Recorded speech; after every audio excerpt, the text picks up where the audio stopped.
Hello everyone, welcome back to the channel.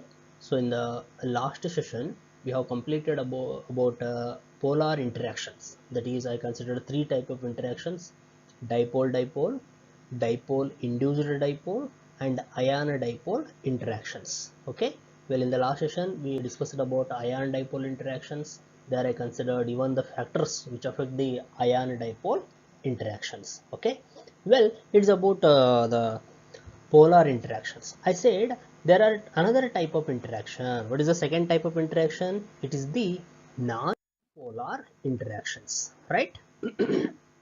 Well, here the word says non-polar interactions. Before going for the actual concept of non-polar interactions, we just brief out the things here. Well, non-polar interactions, they are also called dispersion forces, or it is even called London forces of attractions. Okay, well, before going for this, just visualize the concept here. Solids, liquids and gaseous states exist due to what we studied till now. The solid, liquid and a gaseous state of a matter is only because of what? It is only because of intermolecular forces of attraction, IMFOA, intermolecular forces of attraction. And further, we also considered what I said in case of solids. In case of solids, intermolecular force is very high compared to liquids, then gaseous state. So what we said is intermolecular force of attraction is very high in case of solids and least in case of gases. Means if the intermolecular force of attraction is very less, least, which state that matter is going to acquire? Gaseous state. And on the other hand, if the intermolecular force of attraction is very high, then that matter is going to acquire solid state. Okay, well, we know this concept. Well, now why one molecule attract to another molecule? Okay, why they are going to attract one with another means, yes, what is the reason we mentioned here? Because of their polar nature. Okay, because of their polar nature, molecules attract with one another, and because of presence of a charge, if the species carry charge on them, even they attract with one another. That is, electrostatic forces of attraction exist among such type of charged particles. So if the charged particles, yes, there will be attraction between the molecules or particles, is the another reason we quoted. And even dipoles also attract with the one another, means a chemical species carrying two charges on it, so we call dipoles. Those dipoles also interact with one another. So what is the reason we are quoting? Polar, second charge, and third dipole. Okay, so it is the reason by which molecules they attract with one another. ಈಗ molecules ಯಾಕೆ ಒಂದಕ್ಕೊಂದು attract ಆಗ್ತಾವ ಅನ್ನೋಕ್ಕೆ reason ಏನು? They may be polar, okay, they may be charged one, or they may be dipoles. Because of this reason, molecules attract with one another. Okay, well, so I considered two concepts here. One is about intermolecular force of attraction, and second one, why the molecules attract with one another. Okay, well, if we consider non-polar molecules, what the name says, non-polar anta ಹೇಳ್ತಿದೀವಿ ಇಲ್ಲಿ. So non-polar means they do not carry any type of charge here, yes or no? Non-polar, the name itself says non-polar, they are non-polar and they do not carry any type of charge. Well, and they cannot attract each other, is it so? As for the concept, when the molecules attract with one another means we quoted three reasons as per the previous explanations. One is polar nature, another one is charge, third one is dipole. Okay, it is a reason due to which molecules attract with one another, attract with each other. Okay, well, now if I consider non-polar molecules, say on the other hand, what we are saying, non-polar, right? Non-polar, whether they carry charge, they can't carry any type of charge. Okay, means opposite of this, right? So non-polar molecules, they cannot attract each other. Well, so as for the discussion, can we say like this? Non-polar molecules cannot attract each other. Well, consider if they do not attract each other, then what would be their physical state? Yes. Okay, if they do not attract each other, they must be present in which state? They must be present in a gaseous state, right? Consider means all non-polar molecules must be present in a gaseous state itself as per the considerations, as they are non-polar and there is no any charges present, therefore we can consider that they do not. Well, a scientist called Fritz London, he considered one more new type of forces of attraction, that is London forces, or it is also called a dispersion forces. So for any interaction, molecule should have what we said already previously. We mentioned for any type of interactions, means for any type of attractions, the molecule should have a dipole and should be charged. And what about non-polar molecules? Well, here they do not carry any type of charge. Non-polar molecules, they do not carry any type of charge and they do not have dipoles. Then is it nothing but they do not going to attract each other so that they exist only in gaseous state? Answer is no. Okay, they, yes, consider they do not even have intermolecular force of attraction, but the concept is different. So non-polar molecules cannot exist as a solid and liquid, but they exist as a gaseous state itself. Answer is again no. Okay, look at the examples here. So consider benzene. Benzene is an example, well-known example for non-polar molecules, right? So here, what should be the state of a matter then? What is the physical state of this benzene? Say as per the explanation, say non-polar, do not carry charge. Okay, do not carry charge. Therefore, we are saying no attraction between the particles. Therefore, it should exist as a gas, right? But answer is no. Practically, if you consider physical state of a benzene, how it exists means benzene is a liquid. Benzene exists in a liquid state. Means consider is an exception. Well, go for one more example here. Consider carbon tetrachloride is one more example for non-polar molecule.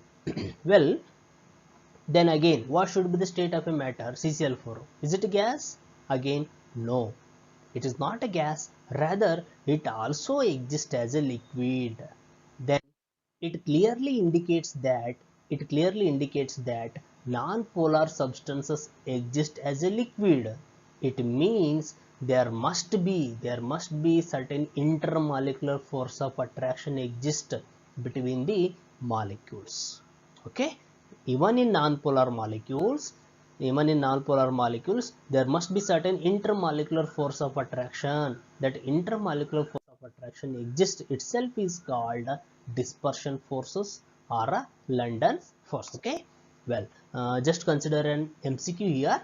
The generally non-polar molecules exist. Generally means generally they are non-polar. Therefore, generally they exist as a which state?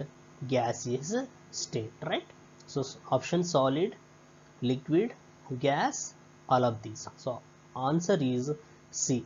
Generally they exist as a gas, but even many of non-polar molecules exist in solid as well as liquid state. It is because of that intermolecular forces of attraction. Okay, well, now consider the definition of a dispersion force, or is also called a London forces of attraction. Okay, well, before going for a definition, just again visualize it, how that attraction arises, how that attractive forces arises among the non-polar molecules. Consider a non-polar molecule, there will be protons present at the center. Okay, protons are get concentrated at the center and electrons are revolving around the nucleus. And if I consider distribution of electron, how they distributed? Uniformly distributed. Electron cloud is uniformly distributed around the nucleus. But momentarily, if electrons are get concentrated at one of the side of a molecule, okay, if momentarily if all the electrons are get concentrated at one of the side, say on this side there were no electrons, momentarily on this side there will be large number of electrons. Because of this momentary shift of electron cloud on one side of a molecule, so that that side carries partial negative charge and the other part of the molecule carry partial negative charges. Means what it is because of unequal distribution of electrons around the nucleus of an atom. Okay, well, so if this unequal distribution takes place, it results into what? Formation of two poles in a molecule. So part of the molecule carry partial negative charge while other part of the molecule carry partial positive charges. So what happened here? A non-polar molecule is get converted into polar. So it takes place instantaneously, means momentarily it takes place. A non-polar converted into polar. This momentary transfer of molecule takes place from non-polar to polar, so that attraction rises. Okay, so a non-polar molecule having zero dipole moment, on the other hand a polar molecule having dipole moment. So how it is possible? That momentary shift of electron cloud, distortion in the electron distribution, which leads to conversion of an instant change in the molecule from non-polar to polar, so that there exists a instantaneous dipole moment, and therefore those dipoles formed, instantaneous dipole formed or momentary dipoles formed, they attract with one another. So that forces of attraction operating between momentary dipoles is referred as a dispersion forces. Okay, well, consider, is the one momentary dipole, is the another momentary dipole, say is the one more representation of a momentary dipole. So what is the difference among these? So there is a shift in the charge, say delocalizing, charge is get delocalized within a molecule.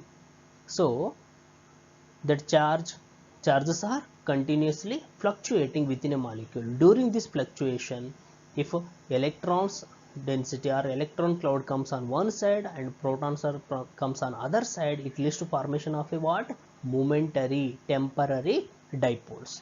The attraction between these temporary dipoles is nothing but dispersion forces, or it is also called London forces.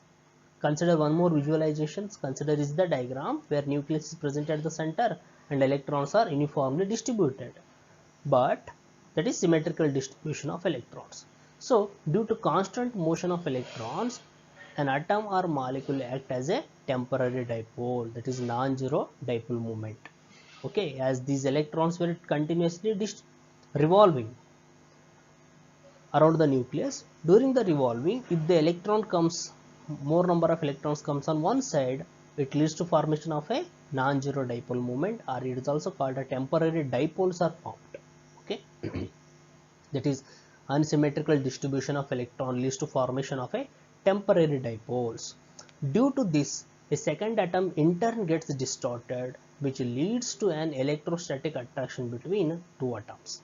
If one atom is converted into a temporary dipole, it further induces the unsymmetrical distribution of electrons in the rest of the atoms or molecules, and therewith there will be attraction between those temporary dipoles. Okay, so is the one temporary dipole, is the another temporary dipole. The attraction between these temporary dipoles or momentary dipoles is nothing but London forces or dispersion forces. Okay, well, it is the attraction between two temporary dipoles of atoms or non-polar molecules, is nothing but London forces, or it is also called dispersion forces.